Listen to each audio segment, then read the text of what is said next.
those drones do whatever commands he says, and renders the people who have them useless to do anything with that. So this guy is a young guy, very smart, rated by the Secret Service.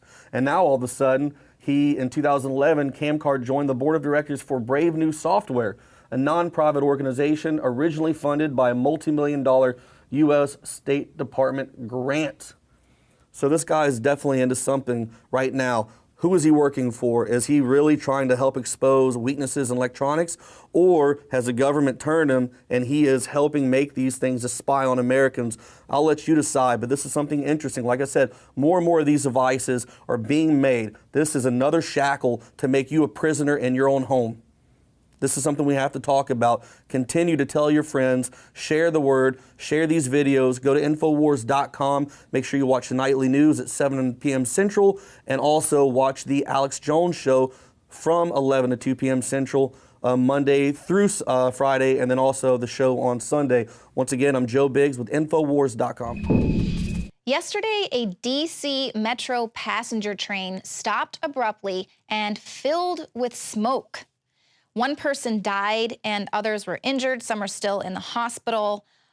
But the issue here is that the passengers remained inside of this passenger train for 30 minutes. They were told over the speakers to remain calm, stay inside of the vehicle, and they did that. One person died, so they obediently remained in a smoke-filled train for over 30 minutes. Is that what you do? You remain calm until the firefighters arrive?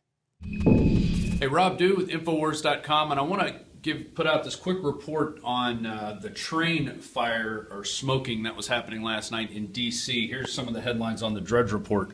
Mystery smoke kills one, injures scores in D.C. Metro. People were throwing up around me. Terrified passengers stuck on train. There's a Washington Post article, one dead after smoke fills Metro train station, forcing evacuation. And it talks about these two Voice of America employees, which is interesting. That's a propaganda outfit of the United States government. These two Voice of America employees got on the yellow train heading toward the Pentagon about 3 p.m. The 6-car train had gone about 200 feet when it stopped. The train operator said, "There's a problem, nobody move." The men said the car quickly began to fill with smoke. Now that's where it gets just totally effed up. Why would you sit on a train for 30 or 40 minutes while it's filling up with smoke? When you're only, these guys said it was 200 feet from the platform. Obviously not that very far. Other reports said that trained Metro employees actually got on the train and told everybody to get down low and not move. Why would you do that? If you have smoke coming in, you have to get away from what's causing the smoke, which is obviously where you're going, because that's where the train stopped. It stopped as it got to the smoke. Well, the NTSB did an investigation. They're actually 800 feet from the platform. Still, how long does it take you to walk 800 feet? Do you really have to sit there and wait for the firefighters to come evacuate you? Well, for one lady, that was too late. She died. She died from the smoke inhalation, and that's what kills more people in a fire. It's not the heat from the flames. It's not the flames themselves. It's inhaling the smoke. So, do you wait 30 or 40 minutes inside a burning house to evacuate? Do you wait for the firefighters to come and say, hey, it's okay to evacuate? No, but you're in DC. These people are probably used to being told what to do. They're probably government workers, most of them. So they're used to not lifting a finger unless somebody else tells them to do it, which is really sad that this had to happen this way. And you had a few people injured and some smoke inhalation, so who knows what's going to happen. Now, after reading this, I'm like, could this have been some weird drill they were running to just see if they could keep people on the train? And then I started looking up about this, and oh, lo and behold, here out of Daily News, NYPD subway gas attack test on Monday, and this was from 2013. They were using a harmless, odorous, non-toxic gas that they used in the Manhattan Project, and we're going to trace it going through the subway system to see how it reacted, how it moved, to test for a biological attack.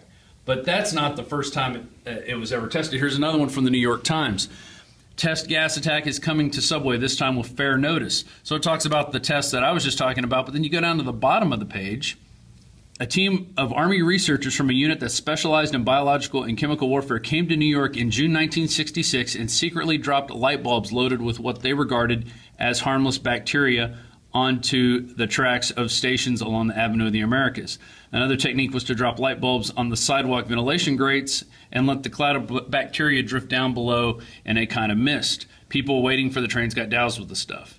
And there's a quote from a book when the Clouds and Guelph people, they brushed their clothing, looked up at the grating, and walked on. Other scientists brought meters and satchels and handbags to measure how quickly the stuff spread. Concerned they might have to explain what they were doing, they brought fake letters of identification. Nosy bystanders were given icy glares and backed off. Although the bacteria was generally believed to be harmless, there were reports that people were sickened by them. But it was years before anybody had realized that the Army had carried out this and other experiments, and they were done by a special unit at Fort Detrick, Maryland. People who came up with, it was the anthrax, the militarized anthrax, that's where they said it came from. And working with the Central Intelligence Agency. And it didn't come to light until 1975 when they had those congressional hearings on the CIA with the heart attack gun and other such things. So was this a test? Probably not. It was probably some malfunction. But what I don't get is why the passengers stayed on the trains for 40 minutes before firefighters came to get them out. Obviously, other Metro employees got on the train, so it was safe to get off the train and walk because Metro employees were doing it. Oh, if you need a flashlight, how many people have cell phone flashlights? Just about everybody there has a cell phone, so they're able to illuminate their way out. You mean to tell me that you can't walk 800 feet while there's smoke pouring into your train? That's just so odd that people stayed on that train. So maybe it was the government just testing to see whether people, how they would react in these situations. Would they listen to the voice of authority, the guy that got on the loudspeaker and told everybody to be calm? It also reminds me of a time when Aaron Dykes and I were coming back from the airport from a trip, and we're walking along, and all of a sudden the TSA guy yells, "Freeze!" He just tells everybody to freeze where they're at, walking around inside the airport. People, we were already past the security area, but they wanted us to freeze because they had some situation going on, or what they claimed was a situation. So it's just another example of, should we even listen to these authorities, these people who have proven themselves to be incompetent over and over again? Next time you're on a train and it starts filling in with smoke, I think you ought to think twice about listening to the voices of authority who tell you to stay on the train and not get out and get to safety. This has been Rob Dew with INFOWARS.com and INFOWARS Nightly News. If you like these reports and others, please consider becoming a member of PrisonPlanet.tv, where your subscription can be shared with up to 20 people, and right now the cost is less than $30 per year. And so with 30 people, it ends up about 12 cents a day per person. Amazing deal. You get all the videos that we have, all the movies, the live TV shows, the live specials we do, and the nightly news. 2015 is almost here, and with it comes those New Year's resolutions to finally transform your body the way you want it. There's a reason over 88% of New Year's resolutions fail. Make this year different by equipping yourself with Oxy Powder, the next level in cleansing the body naturally. Using super oxygenation, Oxy Powder, available through InfoWarsLife.com, gently cleanses the body while you sleep with easy capsules. Tens of thousands of individuals have used Oxy Powder to cleanse their bodies and aid in their transformations. Even InfoWars Nightly News Director Rob Dew has been using Oxy Powder with incredible success. Took it that first day, and then I took it for 6 more days after that. 12 pounds melted off in about a week. I'd say a week, 7 days. 2015 can be different. Diet and exercise are important, but a lot of us have already tried that. Oxy Powder flushes it out. Secure your Oxy Powder at InfoWarsLife.com. That's InfoWarsLife.com or 888-253-3139. Sold out for weeks due to the difficult and extensive proprietary process behind its creation, the exclusive InfoWars Life Secret 12 formulation is now back in stock in the last limited shipment of 2014. The most bioactive form that has been created with our proprietary process. This ultra-clean vitamin B12 nutraceutical has been carefully crafted and developed over the last 2 years and is based on cellular science of how your body actively absorbs essential nutrients. Secret 12 is taken by mouth, right on the tongue, and then swallowed. No needles, no injections. Vitamin B12 deficiency is linked to scores of serious problems. And Secret 12 is a fusion of 2 organic, proprietary forms of vitamin B12, bringing you a true nutraceutical quality vitamin B12. Secret 12. Secret 12 is an excellent Christmas gift and is tailor-made to boost your New Year's resolutions. Supplies of Secret 12 are very limited. Secure yours today at InfoWarsLife.com or by calling toll-free 888-253-3139.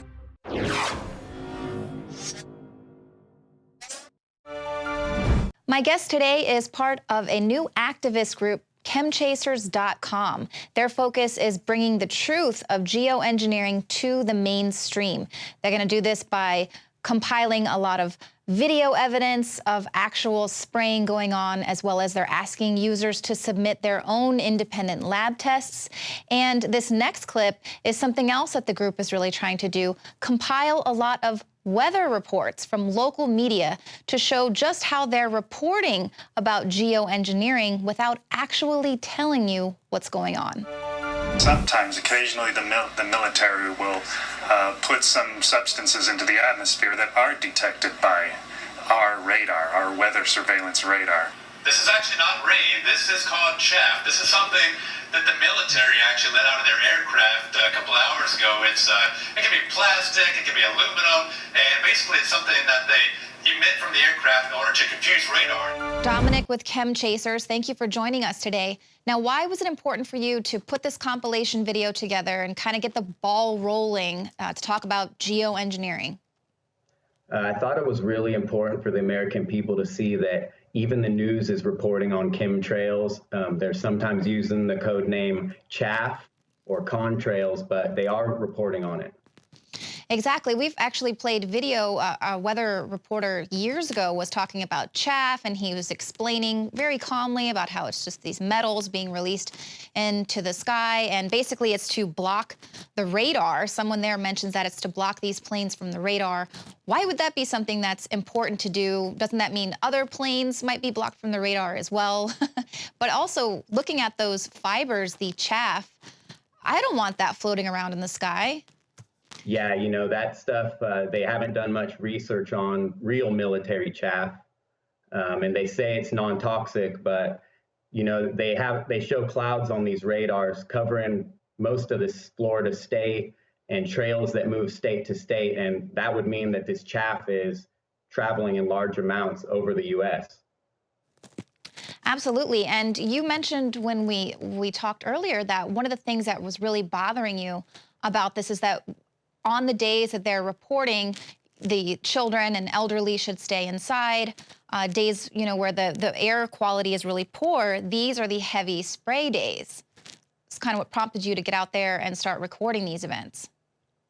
Yeah, on the local level, when I check the air quality, I live in a valley where some of the pollution somewhat settles, and more often than not, it's at a level 5, and that means everybody should be inside. The schools are not alerted about this. Nobody seems to know when I talk to people on the street that the air is this bad.